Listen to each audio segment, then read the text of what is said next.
What's up, guys? How are you? Welcome to week 4. Kind of nuts. It's week 4 of the NFL already. He is Pat Fitzmaurice. I'm Matt Perrault. We're back to talk early bets, survivor, and look aheads. Things you guys should fire on right now. Pat, good to see you. Before we get to football, you're a golf guy. This will come out, and then the games happen Sunday, Monday. Yes. But the Ryder Cup begins. USA, Team Europe. What are we doing at BetPage coming up for this Ryder Cup? I haven't even checked the odds this week, but I locked in the Euros at plus 150 a long time ago. They're just the better team, Matt. And I know they've got, the home course disadvantage, and it's New York, so those fans are going to be in full throat and probably not being too hospitable to the Euros. But just top to bottom, I think the Euros are a far better team than the US, and I think they're going to win this week. Oh, boy. All right. Well, we're here to talk football. Hopefully you're wrong. Go Team USA. But let's get into the Thursday games, early bets and plays that we like. Before we get to our plays, I just want to get your take on Thursday because obviously it's a major divisional game. It's a short week for both these teams, for the Seahawks and the Cardinals.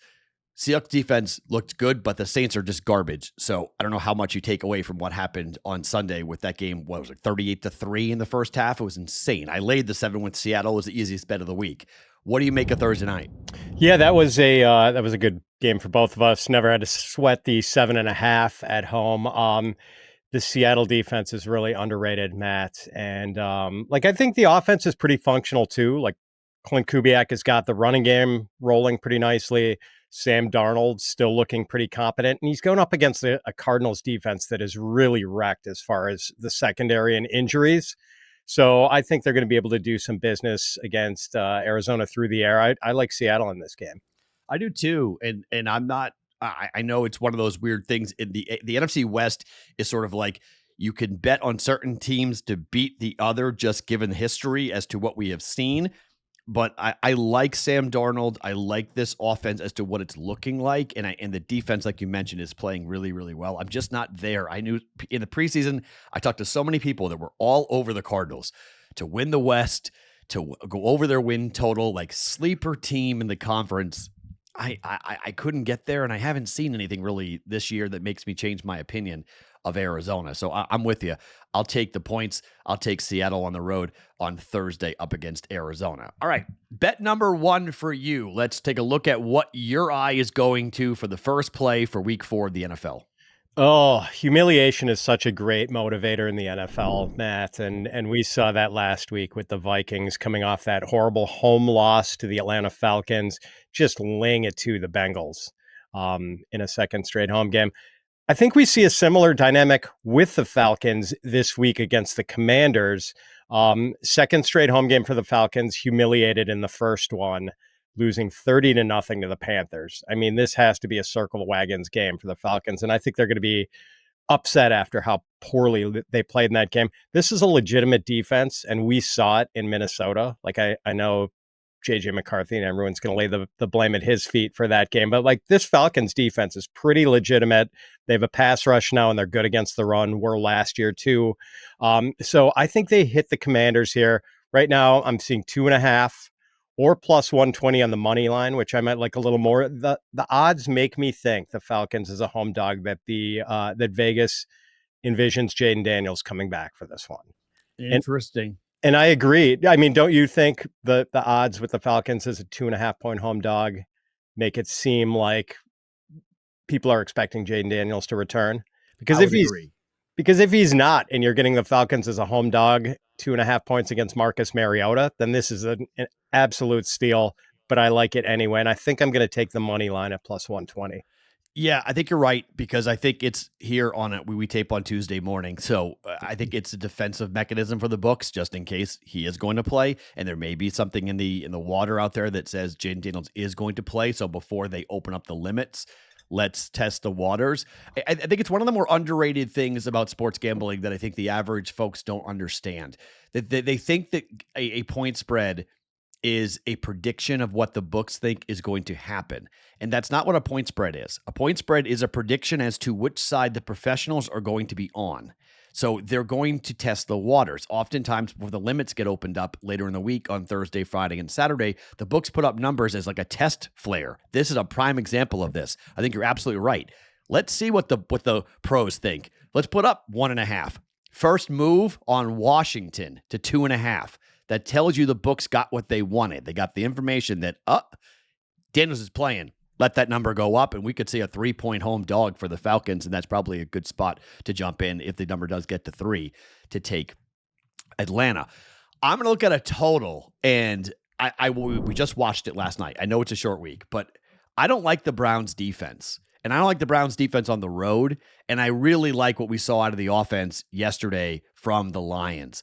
That running attack, and we'll talk about Baltimore later on as to what they looked like and whether we want to put more on the Lions or more on the Ravens defense for what they saw last night. But at home, it's been pretty much an ATM machine when the Lions are at home. If that number is below 50, you bet the over, and it normally goes and gets you to the window. It's 45. Pat, I just can't see this game being low scoring between the Browns and the Lions. Our colleague Andrew Erickson does refer to Ford Field as the Coors Field of the NFL, Matt. And I mean, it is a short week for the Lions, and maybe it's sort of a letdown spot for them after the big win against the Ravens. And I thought the Browns defense looked pretty amazing against my Packers last week. But then again, the Packers offensive line was kind of wrecked by injuries. They had a couple of key guys, Zach Tom and Aaron Banks, leave the game early in that one. That undoubtedly helped. So I don't know if I'm going to bet this one myself. I don't dislike the over here based on the trends, and maybe the Browns are getting a little bit too much credit for what they did to the Packers in the setting of this number. I did expect a slightly higher number. I thought it was going to be 46 or 47. So maybe there is some value here. I'm probably not going to touch it myself, but if I were going to play one end of it, I like the over 2.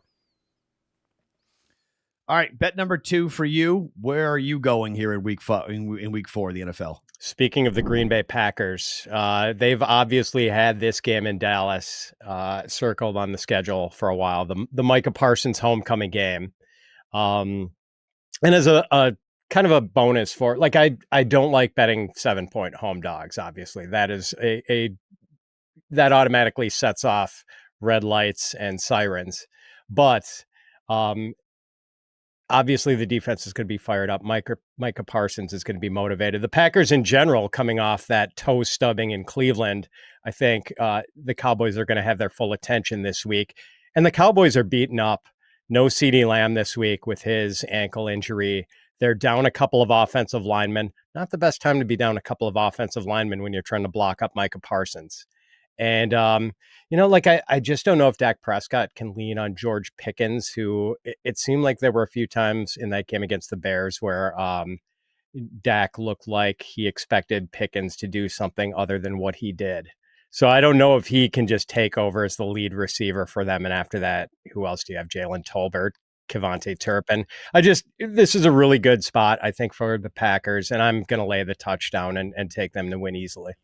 I am nervous about this game. You said it in the open about bounce back spots and everyone talking about how badly this Cowboys defense is. And look, I don't know if they fix it in a week, but Matt Eberflus has some worries about his job in Dallas if this continues, because you can't expect Dak Prescott to score 35 points a game. Like they just, their offense can score, but like you mentioned, without CeeDee Lamb, they did not do very much. They ran the ball effectively in the first quarter, but then they got behind, and then things just really didn't go the way they wanted to. And then once Lamb went out, they couldn't do anything offensively. Their game plan was shot, and the Bears just were able to pin their ears back and get after Dak Prescott. So I do expect a better effort out of the Cowboys. The number worries me. It's a big number. It is. That's a big number at for a matchup in which Dallas really needs it, given what the division's looking like. I mean, the Eagles could very well have a monster lead in the division if the Cowboys lose this game to the Packers. So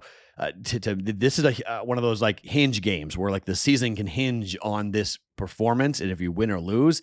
I've just seen this before with the Packers. Matt LaFleur gets off to a red hot start, and all of a sudden they just start to fall all over themselves, and they lose to the Browns, they lose to the Cowboys, and just everything kind of falls apart in the middle part of the year, and then they bounce back later.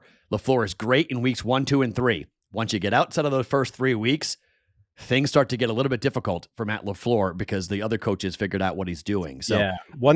I'm worried about that number. One thing I'll add, Matt, like I know we're kind of trying to reckon with what the Dallas Cowboys are. And maybe in that week one loss to the Eagles where they played the defending champions close throughout, people thought that maybe the Cowboys could be a playoff contender. I think we're trying to decide whether they're that or just a really bad team. And we saw the Fair. really bad team come out against Chicago. I think they're closer to being a really bad team than a true playoff contender. Like their defense, I know they get Deron Bland back, which will help with the pass coverage a little this week. I Yeah. still think that's a really, really bottom tier defense. I would agree with that. Yeah. My concern is that if the Packers do not get after Dak and if Dak can move the ball, prime time home dogs in the NFL, generally speaking, are a pretty good ticket to take to grab onto versus laying points. I know why the number where the number is. I mean, anyone with eyes can see that the Cowboys defense is garbage. The question is, can the offense keep up in prime time? Turnovers. I mean, that interception that Jordan Love threw that cost the terrible. game. You can talk about the blocked kicks all you want, and I lost 2 survivor pools on the Packers loss. I lost my teaser bet on the Packers. Like, I did not think they would lose that football game, and then it was 10-3 and the pick, and I was like, you gotta be kidding me. Like, this is just... So that's the worry, that turnovers can change a football game, and if Love keeps on throwing picks, this could be tough. I do think... Yeah. So I was just going to say, I do think that if it weren't for the home dog on national television, like I think this line might be 9. That's kind of why I think there's value here. But it could be. Yeah, that's true. I mean, on paper, the Packers are a much better football team. There's it's a scary bet. It's a scary bet, though. You're right. I am also selfishly hoping that you're wrong because I want to bet the Packers to win the Super Bowl. And if the Packers lose this game and they open up 2-2, I'm going to get a really good price, and I'm going to get a better price than what I would have gotten in the preseason on the Packers to win the Super Bowl. So I want to bet that. I like your team a lot. I think they got some really nice pieces when the offensive line's healthy. I think they have some really nice pieces. So selfishly, I want them to lose this game so that I can bet them to win the Super Bowl, because I do think this might be Matt LaFleur's year, because I really do like their pieces. It's just kind of a bump in the road for them, as every NFL season will have. Everyone's going to hate my second pick, and I'm okay with it, because everyone says you cannot bet the games overseas. Do not bet. You talked about it. The Vikings bouncing back. I watched the entire Patriots-Steelers game, okay? That is one of the most insane wins for a team that I've ever seen in my life, who was dominated in every facet of the game.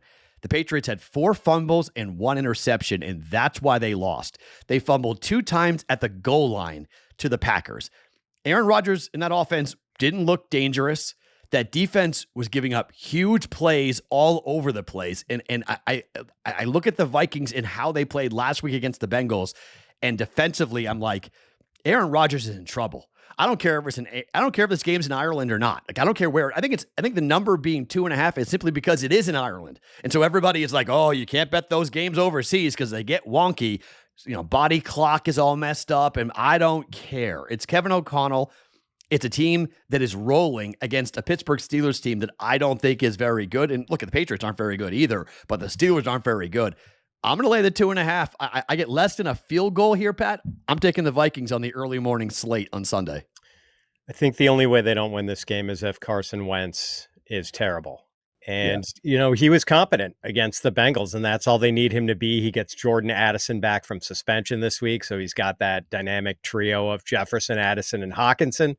I'm with you, Matt. Like, the Steelers could very well be 0-3 right now. They should have lost to the Jets. They absolutely should have lost to the Patriots if the Patriots hadn't kept shooting themselves in the foot inside the 10-yard line.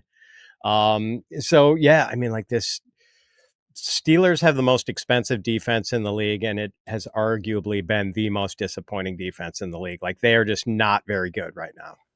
And the number's climbing. We talk about betting it early. Most are at 2.5, but South Point here in Vegas has gone to 3 this morning. So has Fanatics. So has Hard Rock. I mean, so we're seeing early money come in on the Vikings, and I think that's the right side. I would take it before it gets to 3. We talk about betting early. This is not my pick to bet early, but this can classify as betting it early, laying the 2.5 versus laying 3 or higher. Yep, I'm with you.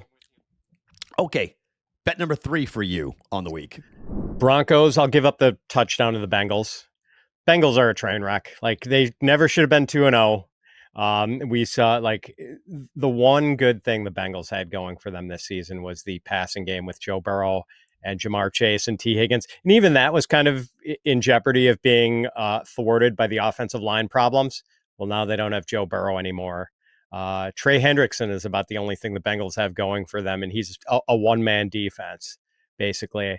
Like Denver's pretty legit. I know they didn't throw their best punch in week 1 against the Titans. They've lost a couple of tough games since then.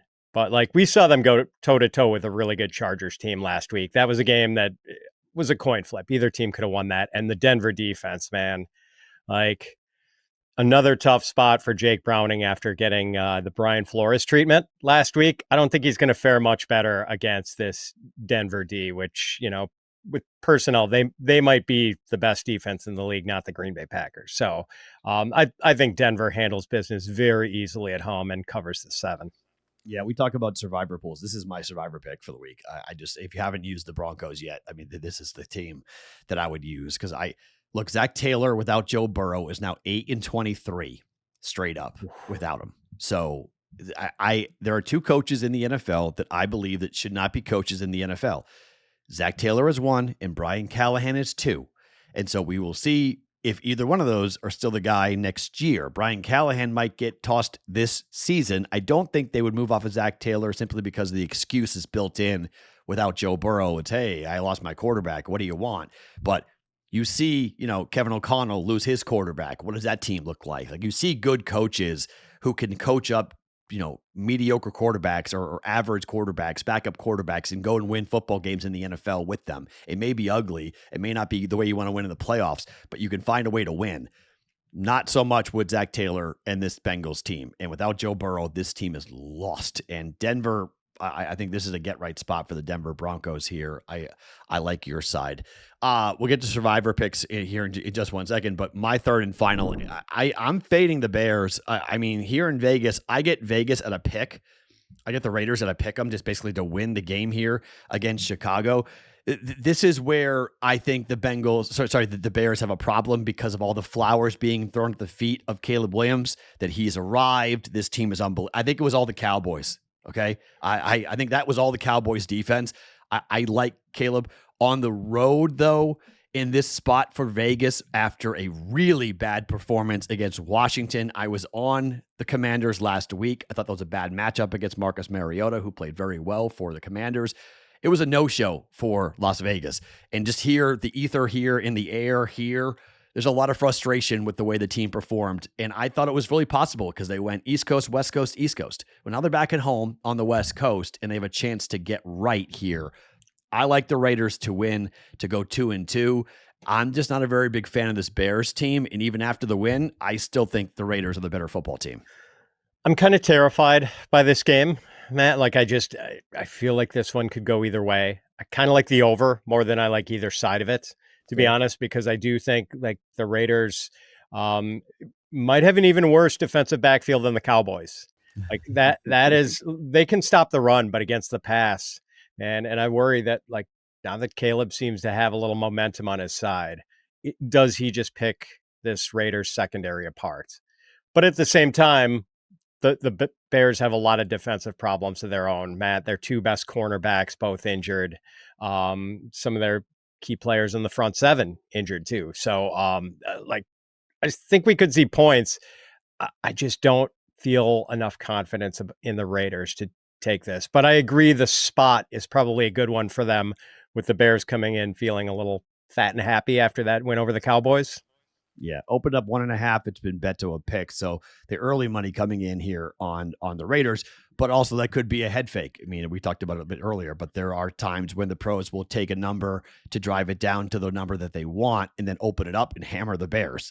So, the most limits Monday, Tuesday is $1,000. So they'll put $1,000 down to move the number to a pick, and then they'll go all in when limits are up to 50,000. They'll come in and put $50,000 down on the Bears to win the game. So that could be a head fake move where the Bears get the majority of the action late, or Raiders money early, Bears money late. But I just think the Raiders, they need this. They need to win their home games. They need to quiet down the crowd here because Pete Carroll came in with a lot of hype. Geno Smith has played like crap. Like he's just played awful for this team so far. And there's not much behind him to talk about. So there's not like, hey, get the backup ready to go. But Ashton Genty, there's been big conversations about whether or not he was the right pick for this team. And has he been a bust? The offensive line has looked completely lackluster and not opening up holes at all. And the receiving core is, somewhat questionable. So I think this is just like backs against the wall. Got a beatable team in the Bears, like you mentioned, coming in with their secondary and overall defense. Raiders find a way, not pretty, but I think they find a way to win the game on the pick. All right, survivor pools. And as we go, guys, through this, understand that your own personal journey with a survivor pool, we don't know what teams you have used. So once you use a team in survivor, you can't use it twice. So if we recommend teams that you've already used, well, sorry, but we're just going to talk about the most likely, if you have it available on the board, the most likely team you guys can select. So for you, Pat, who gets picked? Who is your survivor selection for week 4? It is, for me personally, it's the Patriots, Matt. And I'm trying to like, I don't know, get a little cute here. Keep my powder dry. I just think there are only so many spots where you can use the Patriots. And I think I like betting on the home team that's been home for a week already. So like their second straight home game, which is the Patriots, coming off a disappointing loss in a game they know they should have won, where they totally outplayed the Steelers. We already talked about that. Now they get the Panthers after the Panthers' good game. Like, I feel like the Panthers obviously threw their best punch in the 30-0 win over the Falcons after looking terrible in weeks 1 and 2. So can the Panthers play 2 really strong games in a row? I have my doubts about that. Like, I think the Patriots win this one pretty easily. But the other options, like that Denver Bengals game looks great.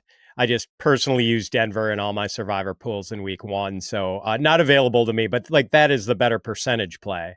I think there are going to be other spots for the Broncos later in the season, though. Obviously, the Bills are the lowest hanging fruit here at home against the Saints. I mean, 16.5. If you're just playing to survive into week 5, that's your pick. But other than that, not a lot of like super attractive. Maybe the Lions, Matt. I do worry about the short week and the letdown spot with them. And, the Texans, like they're coming off a bad loss, but it just might not be any good is the problem. I think from a strategic standpoint, I think the Patriots are a really crafty play, because when are you going to use the Patriots? When are you looking to feel confident to put your whole survivor contest entry down on New England? This very well might be the selection, the time to go ahead and do so.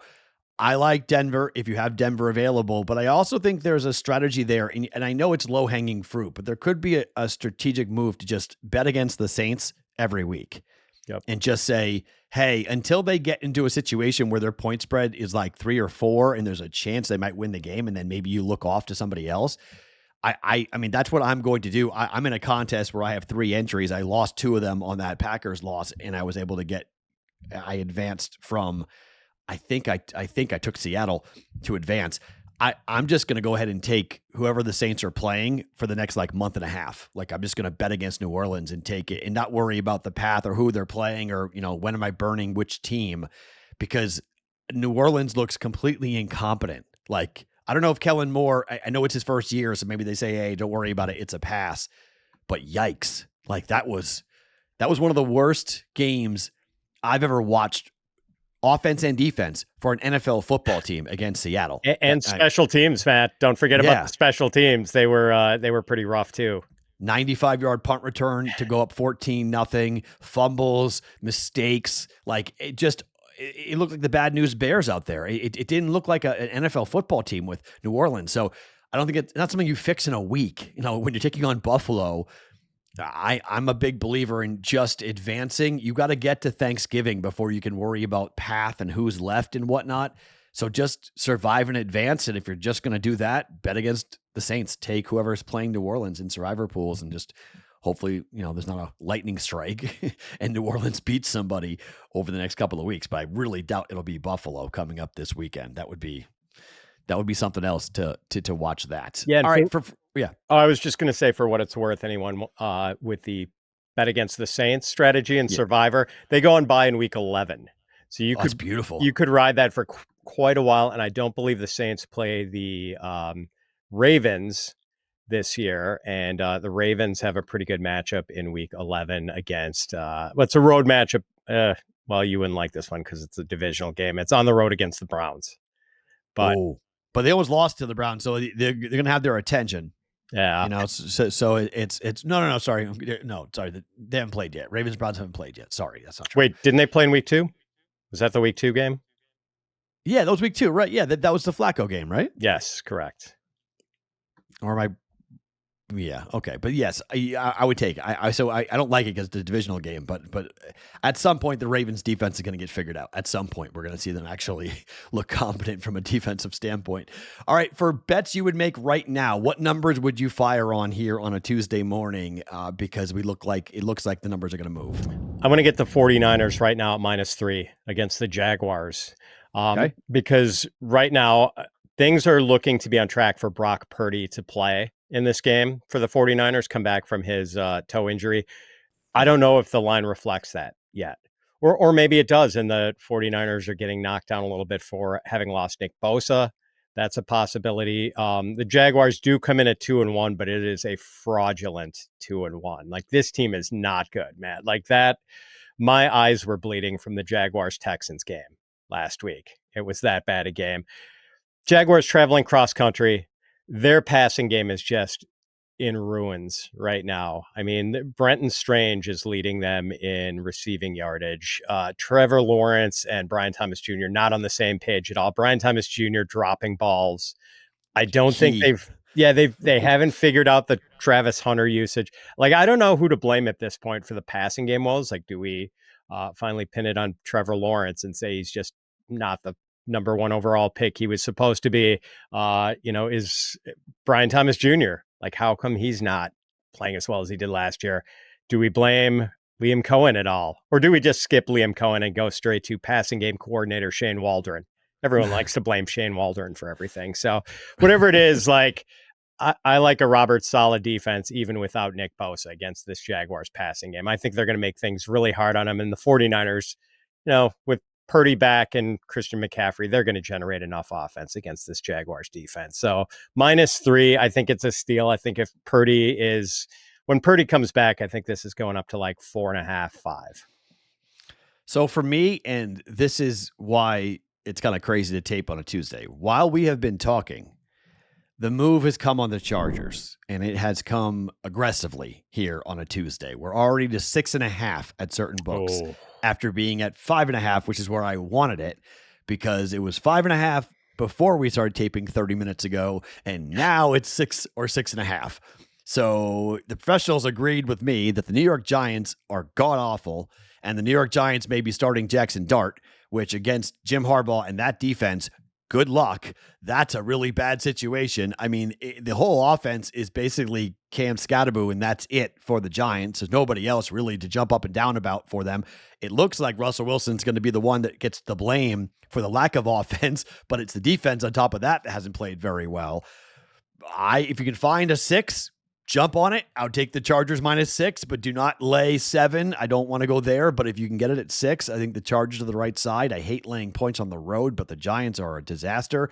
I talked about it all summer, and people pushed back on me. The Giants defense, the Giants this, the Giants stink, and the Giants are going to stink all year. So I was under 5.5 with their schedule just is brutal. I mean, they may be a halfway decent football team if they weren't playing the schedule that they're playing, but they're playing a horrific run, and they lost last week. The Cowboys game was a game they should have won, and they lost that one. So now you get the boo birds and you get all the nastiness. It's actually a bad thing the game's at home, because New York fans are going to go there wanting to boo the team if the Chargers get out to a decent lead. And Jim Harbaugh's played well on the East Coast. He hasn't been one of those coaches that hasn't had his team ready to go in the West Coast. So I would lay the 5.5. I also really like the 2.5. The Vikings right now lay 2.5 in Ireland before it goes to 3.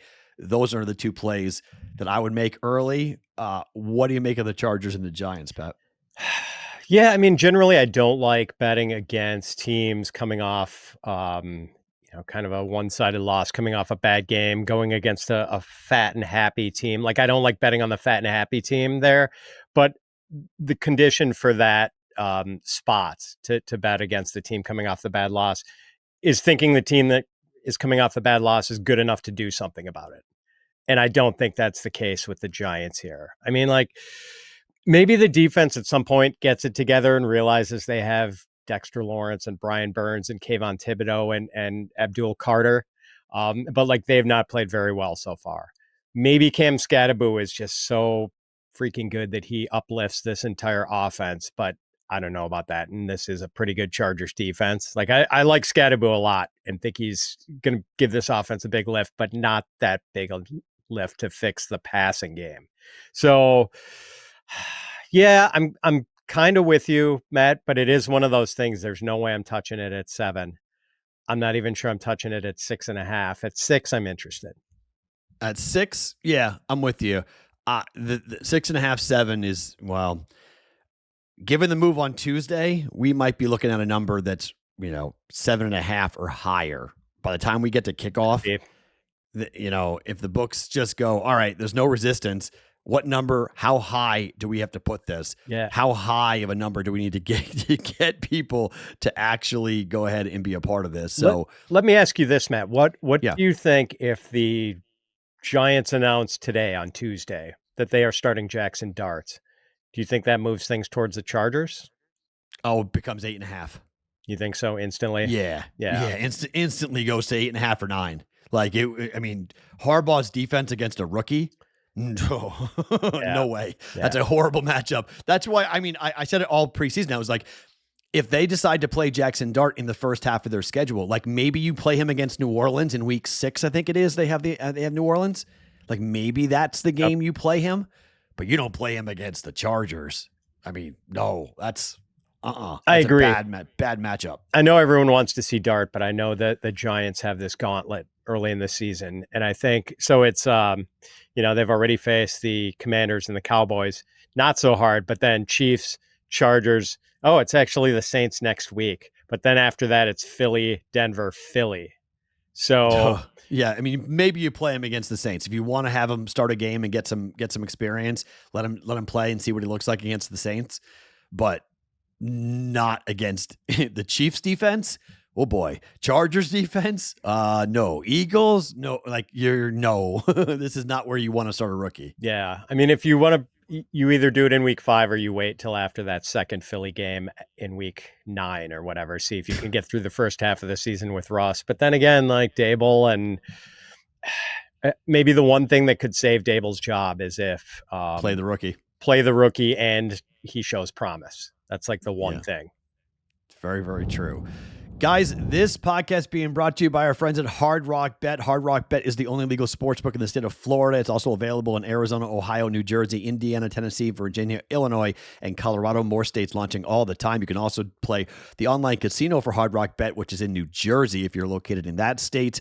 As we're here at the NFL, you can sign up for Hard Rock Bet, make a $5 bet, and you'll get $150 in bonus bets if your bet wins. Head on over to Hard Rock Bet, sign up, and make your first deposit today. In closing, Pat, any final preview thoughts for week 4? What's the game you're looking forward to the most? Obviously, for selfish reasons, I'm excited about the Micah Parsons homecoming in Dallas. Yeah. But it's a pretty interesting slate. I think the game that has the most intrigue for me is maybe that Colts-Rams game. Ooh, how real are the Colts? I think we're going to find out for sure. You have an early leaning on that one. I think it's Rams -3 at home. Yeah, I like the Rams, but I want 3. I don't like 3.5. And so I want to watch that number to see where it goes, because I think that's I'm not there yet. Okay. With the Colts, I'm just not. They're off to a red hot start. Shane Steichen's coach of the year up to this point. Daniel Jones has been incredible.